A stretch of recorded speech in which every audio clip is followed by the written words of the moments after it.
Hello students, कैसे हैं आप सब। आई होप आप लोग अच्छे होंगे और आप लोगों का क्लास भी अच्छे तरीके से चल रहा होगा। गाइज, हमने जो क्लास स्टार्ट किए थे बीएससी नर्सिंग और पारा मेडिकल के लिए, बायोलॉजी का क्वेश्चन सेट स्टार्ट किए थे। ये आपका सेट 10th है।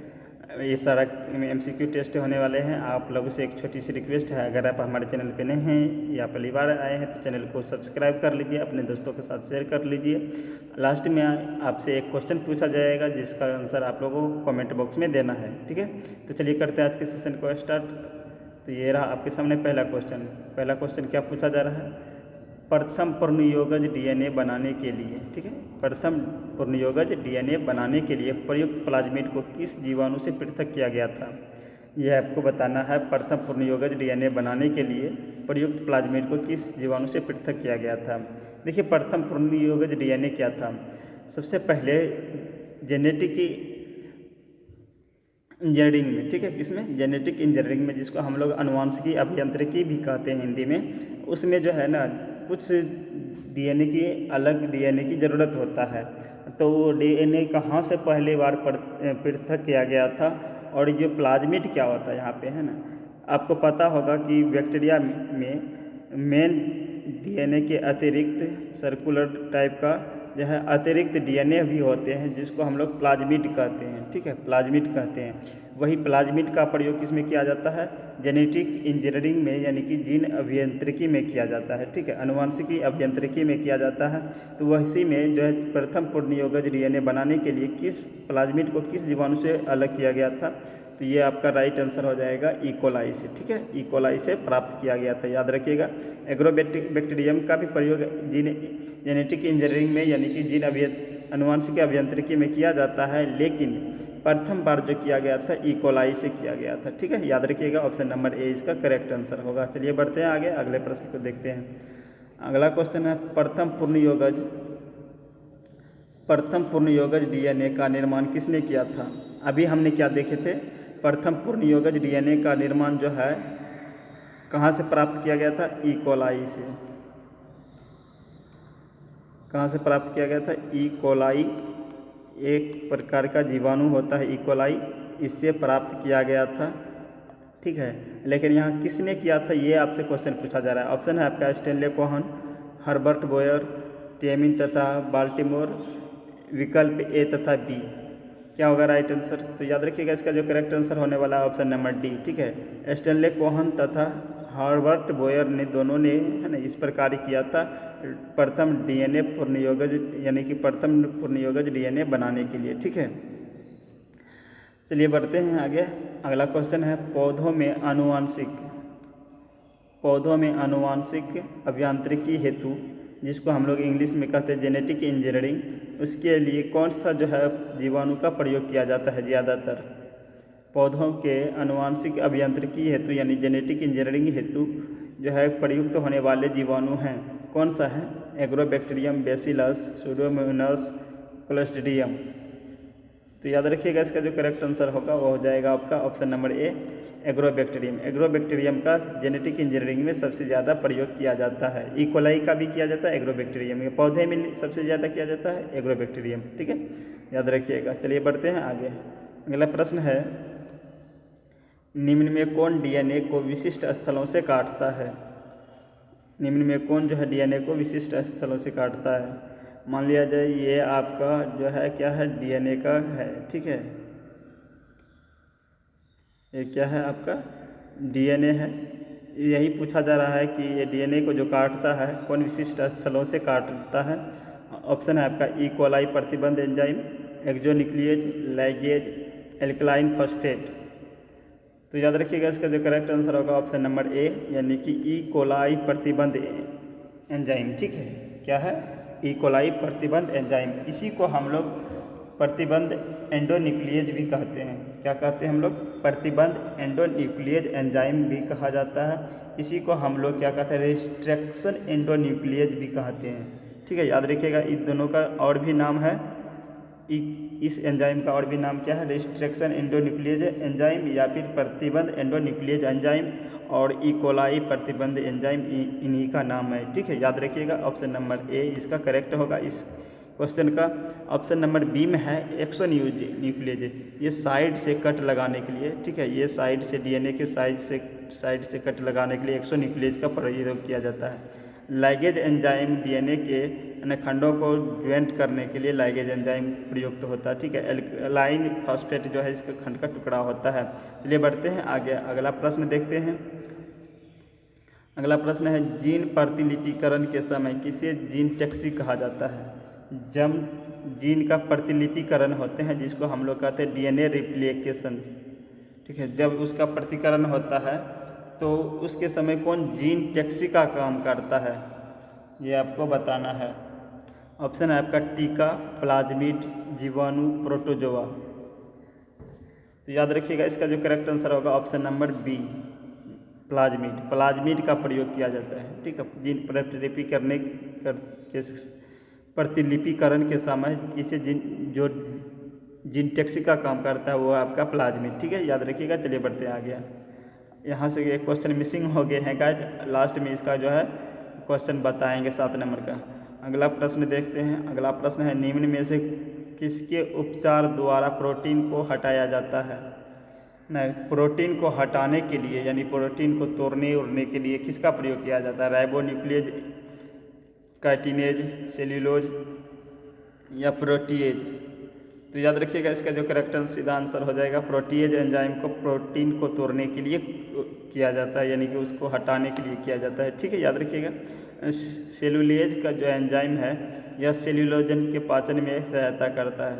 यह किसको तोड़ता है, सेल्यूलोज को तोड़ता है। राइबोन्यूक्लियेज जो है ये न्यूक्लिक एसिड को तोड़ता है। काइटिनेज जो है काइटिन जो होती है उसको तोड़ता है, ठीक है।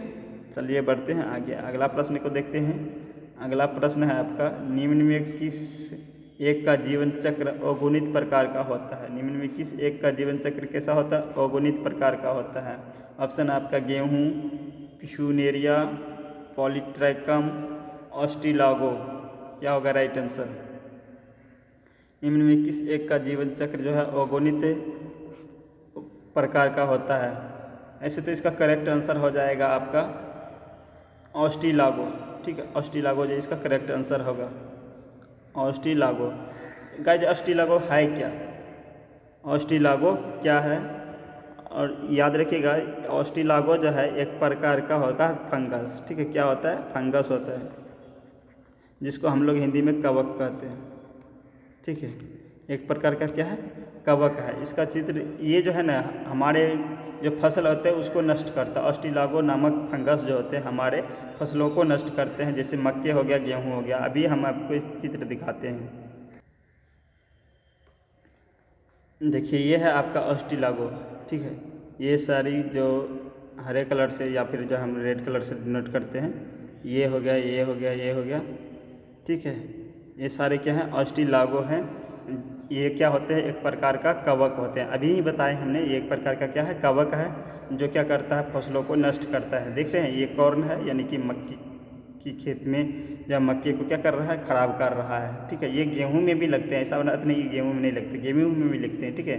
तो याद रखिएगा इसका जो करेक्ट आंसर होगा ऑप्शन नंबर सी होगा। चलिए बढ़ते हैं आगे, अगले क्वेश्चन को देखते हैं। निम्न में कौन शैवाल केराजिन उत्पन्न करता है, ये बताना आपको। निम्न में कौन शैवाल जो है केराजिन उत्पन्न करता है। केराजिन क्या है, एक प्रकार का पिगमेंट होता है, ठीक है, पिगमेंट यानी कि वर्णक, ठीक है। कौन सा शैवाल है, भूरे शैवाल, लाल शैवाल, नील हरित शैवाल, हरित शैवाल। कौन से शैवाल जो है क्या करते हैं, आपका केराजिन उत्पन्न करते हैं, ये आपको बताना है। तो याद रखिएगा इसका जो करेक्ट आंसर हो जाएगा वो हो जाएगा आपका लाल शैवाल, समझ गए।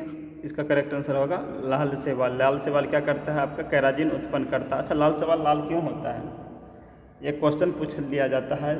लाल शैवाल लाल किसके कारण दिखता है, तो इसमें इस प्रकार का वर्णक होता है जिसको कहते हैं फाइकोसाइनिन, ठीक है, फाइकोसाइनिन या फिर फाइकोएरिथ्रिन। फाइकोएरिथ्रिन ज़्यादा लिखल रहता है, फाइकोएरिथ्रिन, ठीक है। ये जो इसके कारण फाइकोएरिथ्रिन के कारण लाल शैवाल लाल दिखता है, ठीक है। अब भूरे शैवाल भूरे क्यों दिखते हैं, भूरे शैवाल में फ्यूकोजैंथिनिन नामक एंजाइम होता है, याद रखिएगा। फ्यूकोजेंथेनिन नामक वर्णक होता है, जिसके कारण भूरे शैवाल भूरा दिखता है। ठीक है, याद रखिएगा। चलिए बढ़ते हैं आगे, अगला क्वेश्चन देखते हैं। अगला क्वेश्चन है, जीवाणु कोशिका में किस एंजाइम द्वारा झिल्ली हटाई जाती है? जीवाणु की कोशिका से है ना इसकी झिल्ली को हटाना है। ठीक है, तो किस एंजाइम द्वारा हटाएंगे? ऑप्शन है आपका cellulase, lysozyme, chitinase, lipase.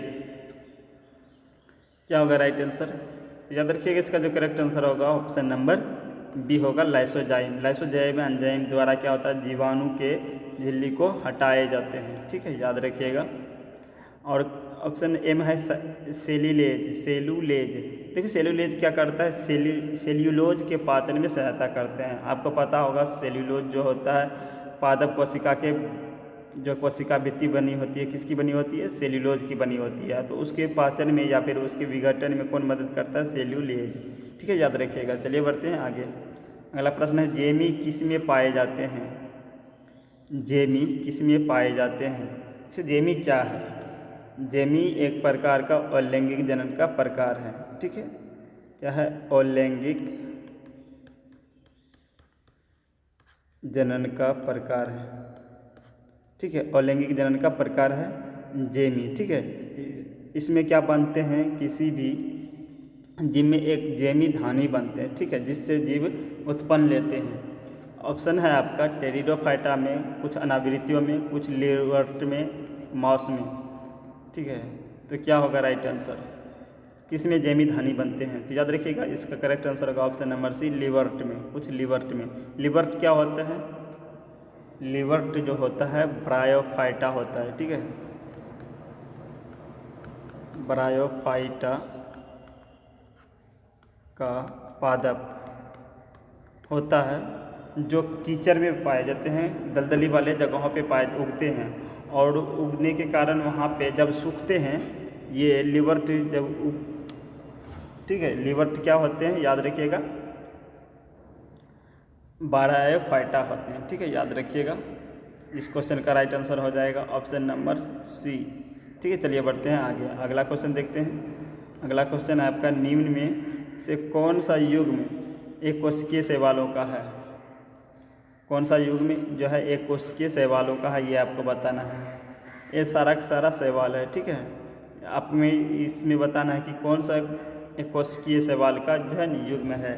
Option है आपका जेलिडियम और ग्रेसिलेरिया, एनाबिना और वॉल्वॉक्स, कोलेरेला तथा स्पाइरुलिना, लेमिनेरिया तथा सरगासम। तो क्या होगा राइट आंसर? कौन जो है एक कोशिकीय शैवालों का जो है समूह है? तो याद रखिएगा, इसका जो करेक्ट आंसर होगा ऑप्शन नंबर ए होगा, जेलिडियम तथा ऑप्शन नंबर सी इसका करेक्ट आंसर होगा, कोलेरेला तथा स्पाइरुलिना। ये दोनों क्या होते हैं? आपका एक कोशिकीय शैवाल होते हैं। ठीक है, कोलेरा तथा स्पाइरुलिना एक कोशिकीय शैवाल होते हैं। जेलिडियम तथा ग्रेसिलेरिया बहुकोशिकीय हैं। एनाबिना तथा वॉल्वॉक्स ये क्या है? बहुकोशिकीय शैवाल होते हैं। ठीक है, और एनाबिना से पूछ दिया जाता है क्वेश्चन कि एनाबिना क्या है। कई बार क्वेश्चन पूछ दिया है छोटे मोटे एग्जाम, जैसे पैरामेडिकल हो गया, बीएससी नर्सिंग हो गया, इसमें क्वेश्चन पूछा है एनाबिना क्या है। तो याद रखिएगा, एक प्रकार का शैवाल है, यूकेरियोटिक शैवाल होते हैं एनाबिना। ठीक है, याद रखिएगा। चलिए बढ़ते हैं आगे, अगला क्वेश्चन देखते हैं। अगला क्वेश्चन है, पिट बनाने के लिए कौन उत्तरदायी है? पिट बनाने के लिए कौन उत्तरदायी है? देखिए, पिट क्या होता है? पिट जो है ब्रायोफाइटा के कुछ पौधे, ब्रायोफाइटा के कुछ पादप जो है दलदली वाले जगहों पर उगते हैं, और वहाँ पे उगने के कारण जो है ये वहाँ जो सूखते हैं, इसके अपघटन के लिए कुछ नहीं अपघटन नहीं हो पाते। ठीक है, किसी बैक्टीरिया द्वारा या कवक द्वारा इसका अपघटन नहीं हो पाते हैं ये ब्रायोफाइटा के पादप। ठीक है, जब सूखते हैं तो इसका अपघटन नहीं हो पाता है, तो इसी को हम लोग क्या कहते हैं? पिट कहते हैं। तो कौन उत्तरदायी है? मॉर्केंसिया, रिक्सिया, फ्यूनेरिया, स्फेगनम। तो याद रखिएगा, इसका जो करेक्ट आंसर होगा ऑप्शन नंबर डी होगा, स्फेगनम। ठीक है, स्फेगनम पादप होता है ब्रायोफाइटा का, जो सूखते हैं, जिससे क्या बनता है? पिट बनते हैं। ठीक है, याद रखिएगा। ऑप्शन नंबर डी इसका करेक्ट आंसर होगा। चलिए बढ़ते हैं आगे, अगला प्रश्न को देखते हैं। निम्नलिखित में से कौन सा रोग प्रोटोजोआ के कारण होता है?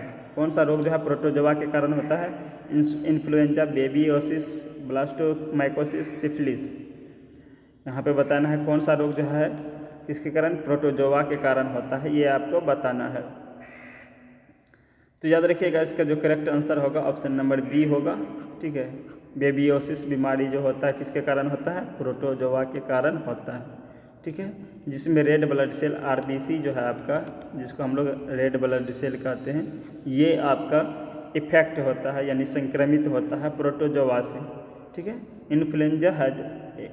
इन्फ्लुएंजा किसके कारण होने वाला रोग है? यह एक बैक्टीरिया के कारण होता है। ठीक है, यह किसके कारण होने वाला? बैक्टीरिया के कारण होने वाला इन्फ्लुएंजा रोग है। ठीक है, और ब्लास्टोमाइकोसिस यह कवक के कारण होने वाला रोग है। ब्लास्टोमाइकोसिस किसके कारण होता है? कवक के कारण होता है। सिफिलिस जो होता है, सिफिलिस बीमारी, ये भी जो है आपका बैक्टीरिया के कारण होने वाला रोग है। ठीक है, याद रखिएगा। चलिए बढ़ते हैं आगे, अगला क्वेश्चन देखते हैं। अगला क्वेश्चन है माल्ट मानव शरीर में लसीकाब का लगभग कितना प्रतिशत होता है? माल्ट मानव शरीर में लसीकाब उत्तक का लगभग कितना प्रतिशत होता है? माल्ट का फुल फॉर्म क्या होता है? तो माल्ट का होता है म्यूकोसा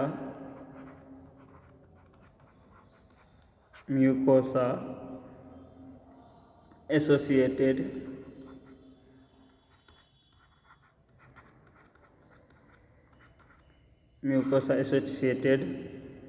लिम्फोइड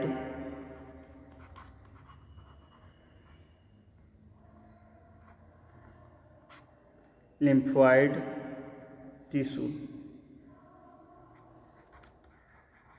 यानी कि टिश्यू को हम लोग उत्तक कहते हैं। ठीक है, तो म्यूकोसा एसोसिएटेड लिम्फोइड टिश्यू, ये माल्ट जो है मानव शरीर में लसीकाब उत्तक का लगभग कितना प्रतिशत होता है? ऑप्शन है आपका 50%, 20%, 17%, 10%। क्या होगा राइट आंसर इसका? तो याद रखिए इसका जो करेक्ट आंसर होगा ऑप्शन नंबर ए होगा 50%। ठीक है, माल्ट जो है लसीकाब उत्तक का कितना प्रतिशत होता है? 50%। याद रखिएगा। चलिए बढ़ते हैं आगे, अगला प्रश्न है आपका ब्लू बेबी यानी कि नीला शिशु सिंड्रोम किसके परिणाम स्वरूप होता है? आपको बताना है ब्लू बेबी सिंड्रोम जो होता है यानी जिसको नीला शिशु भी कहते हैं, किसके परिणाम स्वरूप होता है? ऑप्शन है आपका क्लोराइड की अधिकता, मेटा हीमोग्लोबिन, घुलित ऑक्सीजन की अधिकता, TDS जिसको हम लोग टोटल सॉलिड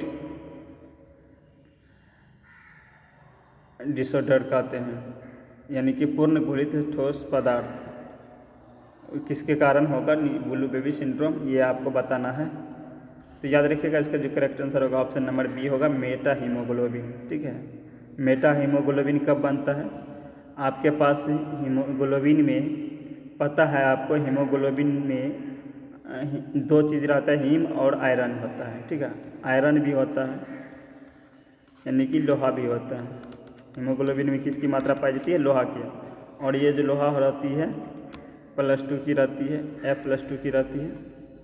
ठीक है, लेकिन मेटा हीमोग्लोबिन में जो यही आयरन है Fe+3 का आइसोटोप पाया जाता है, जिसके कारण क्या हो जाता है? ब्लू बेबी सिंड्रोम हो जाता है। इसलिए इसका करेक्ट आंसर होगा option number B, methaemoglobin के कारण क्या होता है? ब्लू बेबी सिंड्रोम होता है। ठीक है, याद रखिएगा। चलिए बढ़ते हैं आगे, अगला प्रश्न है आपका हमारे शरीर में एंटीबॉडी यानी प्रतिलिन का सम्मिश्रण होता है। हमारे शरीर में एंटीबॉडी जो बनते हैं, ठीक है, वह किसके सम्मिश्रण से होता है? आपका ऑप्शन है लाइसोप्रोटीन्स, स्टेरॉइड्स, प्रोस्टेग्लैंड्स, ग्लाइकोप्रोटीन।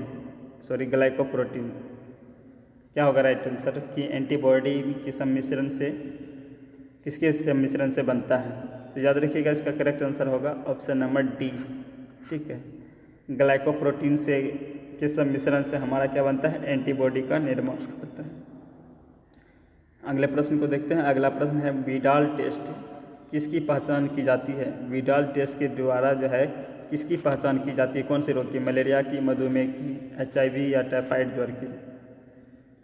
विडाल के टेस्ट के द्वारा किसका पहचान किया जाता है? याद रखिएगा, इसका जो करेक्ट आंसर होगा वो हो जाएगा आपका ऑप्शन नंबर डी, टाइफाइड का। टाइफाइड जो है साल्मोनेला टाइफी नामक प्रोटोजोआ के कारण होता है, ठीक है।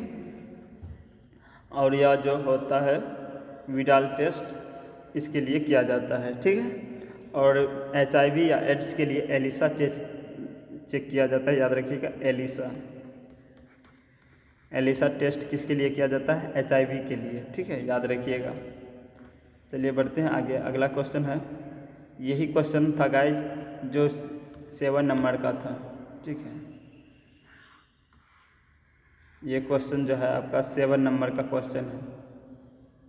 तो पहले इसी को देख लेते हैं। अच्छा, एक को डिलीट कर देते हैं, ठीक है मेरे पास।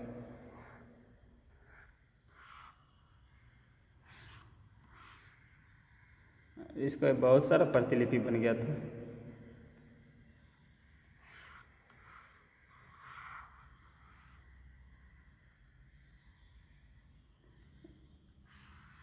ये तो ऊपर कैसे होगा गाइज, मुझे भी नहीं पता है। चलिए इसको डिलीट कर देते हैं।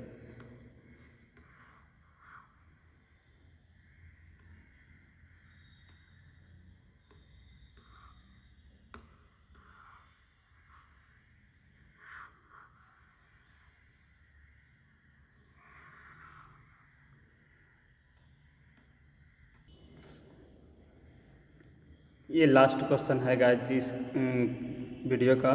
तो आपको बताना है कि निम्न में किस शैवाल में संचयी खाद्य पदार्थ के रूप में मैनिटोल पाया जाता है?